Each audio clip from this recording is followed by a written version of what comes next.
शिवपुरी के पास में एक करेला गांव है। उस करेला गांव में बनिया समाज की एक माँ रहा करती थी। उनका काम था जलेबी बनाना, मुंगोड़ी और चाय बेचना। बाल गोपाल कुछ थे नहीं तो वृद्धावस्था थी। एक दिन उन्हें सपने में क्या देखा महाराज कि हमारी मृत्यु हो गई, हमारी मृत्यु हो गई और जो धन है उसके लिए परिवार के लोग आपस में लड़ रहे हैं। आपस में क्यों लड़ रहे हैं भैया? क्योंकि धन हम लेंगे इसलिए लड़ रहे हैं। और जो ही माँ की नींद खुली, थुक्का मामा जिंदा है, सपना देखा। माँ ने मन में विचार किया कि अभी हम जिंदा हैं, जो करना है सो कर लें, बात का कोई पता नहीं है। तो माँ ने तुरंत पंचायत को बुलाया, कहा हमारी जितनी संपत्ति है सब श्री बांके बिहारी के नाम हम करना चाहते हैं। सब पंचायतों ने कहा कि अच्छी बात है, आप भगवान के नाम कुछ करना चाह रहे हो। अब माताजी ने वो व्यापार था वो भी बंद कर दिया। अब मंदिर में रहने लगी माताजी।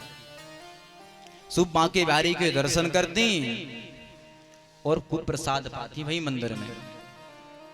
एक दिन की बात है महाराज, कुछ समय बीता। एक दिन पंडित जी ने भगवान श्री बांके बिहारी को दूध का भोग लगाया। भोग लगाकर माताजी को दे दिया और जो ही माताजी को दिया तो माताजी दूध पीने लगी। पंडित जी पट बंद करने चले गए और जो ही पंडित जी पट बंद करने गए, मां ने पिया दूध तो उनमें काजू की आवाज आने लगी। और जो ही मां काजू चबाने लगी तो पंडित जी ने कहा कि मैया ये काजू कहां से लाई हो आप? तो मैया ने कहा कि पंडित जी क्यों मजाक कर रहे हो, अभी आप ही दूध दे के गए हो, मैं कहां से काजू लाऊंगी? आप ही इतना मेवा डाल देते हो और आप मुझसे पूछ रहे हो कि मैं कहां से लाई हूं। पंडित जी ने सोचा होगा ठीक है, डर गया होगा धोखे से। पंडित जी पट बंद कर चले गए। दूसरे दिन मध्याह्न में भोग लगा ठाकुर जी को, दाल फुल्का प्रसाद महाप्रसादी। और जो ही भोग लगा तो त्यों ही माताजी को दिया। उन्होंने कहा आप प्रसाद पाइए। तो उस दाल में क्या दृश्य देखा माताजी ने, उसमें खूब घी डाला है।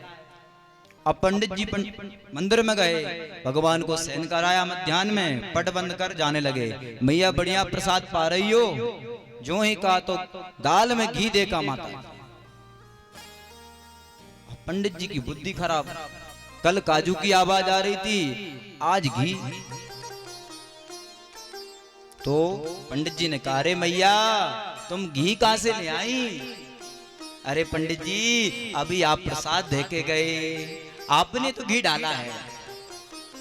पंडित जी बोले मैया हम आपको नेक भर घी ना दें, आप कह रही हो कि हम इतना घी डाल गए, हम ठहरे कंजूस बामन।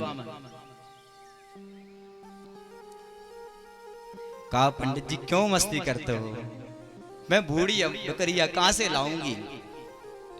पंडित जी ने सोचा कि हमारी पंडितानी ने डाल दिया हो, क्या भरोसा। तो पंडित जी चले गए और जब शाम के पुनः प्रसाद लगाया ठाकुर जी को और जो दिया तो पुनः देखा कि दाल में घी है महाराज। अब पंडित जी को संशय खड़ा हो गया और पट बंद करने गए तो क्या देखते हैं, श्री बांके बिहारी के अंगूठे में घी लगा है महाराज। श्री बांके बिहारी के अंगूठे में घी लगा है। तो पंडित जी ने दिमाग लगाया कहां से लग गया, कहीं आरती करते समय तो नहीं लग गया। तो कपड़े से पोंछ दिया और पट बंद कर चले गए। प्रातः काल हुआ, जो ही पट खोले तो श्री ठाकुर जी के दोनों हाथ घी में। अब पंडित जी की बुद्धि बौरा गई। अब पंडित जी ने, अब देखो पंडित जी के चेला बहुत सारे होते हैं, तो किसी से कहा होगा मजाक में कि पंडित जी ने कहा कि जो बूढ़ी वैश्य घराने की अम्मा जो है ना, इसने कसम रख लिया। अब देखो, एक से कहो तो गांव में बात तुरंत फैलती है। उसने उससे कहा, उसने उससे कहा, तो पूरे गांव में एक खबर फैल गई कि जो वैश्य घराने की माताजी हैं उनने दूसरा कसम रख लिया। तो गांव के युवा बच्चा माता को चिढ़ाने लगे, अरे मैया आपका विवाह कब हो रहा है? मैया बोली, अरे बाबरे मैं मरने की तैयारी कर रही हूं और तू रे मेरे विवाह की बात कर रहा है। बच्चे खूब विनोद करते माता से। अब पंचायत बैठी, पंडित जी को बुलाया, कहा पंडित जी आप कह रहे हैं वैश्य घराने की मैया ने दूसरा कसम रख लिया है, बताओ कौन है? तब उनने कहा कि चोरी छुपके घी लाती है, ये करती है, काजू मंगवाती है, अपने कसम से खूब सेवा कराती है। अब मैया के आंखों में अश्रु आने लगे। पंचायतियों ने कहा हम इसका पूरा निर्णय कर कल पंचायत में बताएंगे। अब रात्रि में प्रसाद दिया पंडित जी ने मां को। मैया कह रही अब पंडित जी हम प्रसाद नहीं पाएंगे, ना हम प्रसाद पाएंगे और ना श्री बांके बिहारी जी के मंदिर में आएंगे। ऐसा कहकर मां चली गई। रात्रि में पंडित जी को श्री बांके बिहारी जी ने दर्शन दिया। कहा पंडित जी आपने जो मिथ्या बोला है वैश्य मैया के विषय में, आप कल सभा में सत्य सत्य बोलना, नहीं हम आपके कुल को नाश कर देंगे। और पंडित जी घबरा गए। रात भर तो सोए नहीं, उठकर बांके बिहारी की सेवा करी और पंचायत लगी। तब पंचायत में पंडित जी ने कहा हम सत्य कहते हैं, हम श्री बांके बिहारी की सौगंध खाकर कहते हैं इस मैया ने सच में दूसरा पति रखा है, लेकिन वो पुरुष नहीं है, उस परमात्मा को उसने अपना दूसरा पति बनाया है। इतना कहकर पंडित जी फूल फूल कर रोने लगे। मां सब लोग घबरा गए। अब मैया की आंखों से भी अश्रु बहने लगे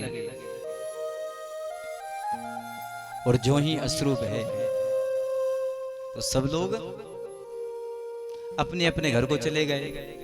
अब पंडित जी ने पुनः प्रसाद दिया तो अब मैया जी क्या कहती हैं कि अब हम भोजन करेंगे तो अपने कसम के हाथों से ही करेंगे, नहीं अन्यथा भोजन नहीं करेंगे, चाहे हमारे प्राण चले जाएं, चाहे हमारे प्राण चले जाएं। और जो ही मां ने प्रतिज्ञा ठानी, पंडित जी वहीं खड़े थे और पट बंद कर करके खड़े थे, मैया से बात कर रहे थे। उनने ये दृश्य देखा कि जो पट हम बंद कर कर आए वो पट खुल गए और उसमें से एक तुन तेज पुंज प्रकाश निकला, उस मैया का हाथ पकड़कर अंदर ले गए। और जो ही अंदर लाए तो महाराज उनको अपने चरणों में भक्ति प्रदान कर उनके मां के प्राण पखेरु वही भगवान के चरणों में हो गए। और जो ही चरणों में प्राण पखेरु हुए, पंडित जी ने देखा, उन्हीं पंडित जी ने उन माता जी का अंतिम संस्कार किया।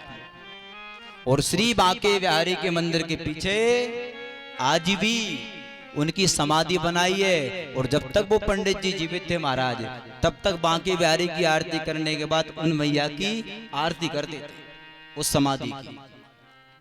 ऐसा इसलिए कहते हैं, कबीर बाबा ने भी कहा है, क्या कहा है? कबीरा जब हम पैदा हुए, जग हंसे हम रोए, ऐसी करनी कर चलो, जब हम जाएं लोग रोए हम हंसे। इसलिए जीवन में ऐसी करनी कर चलो प्यारे, जब आप जाओ ना तो सब रोने लगे और आप हंसते हंसते अपने प्राणों को त्याग दें। यही तो जीवन है। देखो सब आते हैं और सब चले जाते हैं, किसी को कुछ फर्क नहीं पड़ता। बताओ, पत्नी जो होती है वो दरवाजे तक रोती है, वो बेटा जो होता है वो शमशान तक जाता है। आपका किया हुआ, आपका सत्कर्म ये आपके साथ जाता है महाराज।